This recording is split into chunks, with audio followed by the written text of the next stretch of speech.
चंदन है वहाँ सांप और चंदन की लकड़ी का गहरा नाता है। वो लाइन तो आपने सुनी होगी कि मेरे आस्तीन में सांप बहुत है, क्या करूं चंदन जो हूँ। मतलब साफ है कि जहाँ चंदन है वहाँ सांप का होना लाजमी है। लेकिन आखिर ऐसा क्यों? जहर उगलने वाले शिकारी को खुशबू से इतना मोह क्यों है? चंदन में ऐसा क्या है जो इंसान के लिए भी इसे खरीदना सोना खरीदने जैसा है? अगर आपके जहन में भी कभी ये सवाल आया है तो चलिए आज इसकी जड़ तक चलते हैं। ये है दक्षिण भारत के खास चंदन के जंगल, जिनकी कीमत हमारे आसपास लगे सभी पेड़ों से कई ज्यादा है। लेकिन इनकी मोह लेने वाली खुशबू के केवल हम ही दीवाने नहीं है, बल्कि सांप भी इनकी महक के कायल है। जंगल में इधर उधर घूमने वाले सांपों का वैसे तो कोई ठिकाना नहीं होता, लेकिन चंदन के पेड़ों से इन्हें खास लगाव रहता है। हम बचपन से सुनते आए हैं कि जहाँ चंदन होते हैं वहाँ सांप भी अपनी जीभ लपलपाते हुए पहुँच ही जाते हैं। इन पेड़ों को अपनी जागीर समझकर सांप यहाँ डेरा जमा लेते हैं और काफी समय तक इसी हिस्से में बसे रहते हैं। लेकिन सवाल आता है कि आखिर ऐसा क्यों?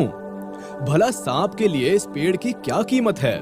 दरअसल सांप के लिए चंदन की वही कीमत है जो एक इंसान के लिए एसी या कूलर्स की होती है। चिलचिलाती गर्मी में चलते हुए जैसे हमें ठंडक की जरूरत होती है, सांप के साथ भी कुछ ऐसा ही होता है।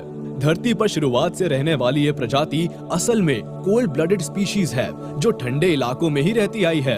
एवोल्यूशन ने भले ही इनमें बहुत से फीचर्स डेवलप किए हैं, लेकिन ये आज भी गर्मी को सहने के लिए इनकी बॉडी केपेबल नहीं है।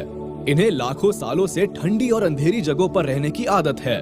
ऐसे में जब ज्यादा गर्मी होती है तो ये चंदन के पेड़ के नीचे अपना बसेरा जमाते हैं।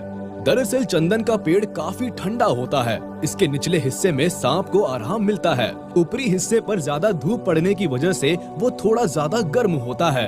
हालांकि कुछ मिथ्स कहते हैं कि सांप को चंदन की खुशबू से बेहद लगाव होता है और वो उसकी तरफ खींचे चले आते हैं, लेकिन साइंटिफिक स्टडीज इन सभी दावों को गलत करार देती है। साइंटिफिक एक्सपर्ट्स पहले ही इस फैक्ट से पर्दा उठा चुके हैं कि सांप के पास सूंघने की शक्ति नहीं होती है। अपने आसपास के एनवायरनमेंट को परखने के लिए वह नाक के बजाय अपनी जीभ का इस्तेमाल करते हैं। इसे बार बार अंदर बाहर करने से उन्हें गर्मी और सर्दी का पता चलता रहता है।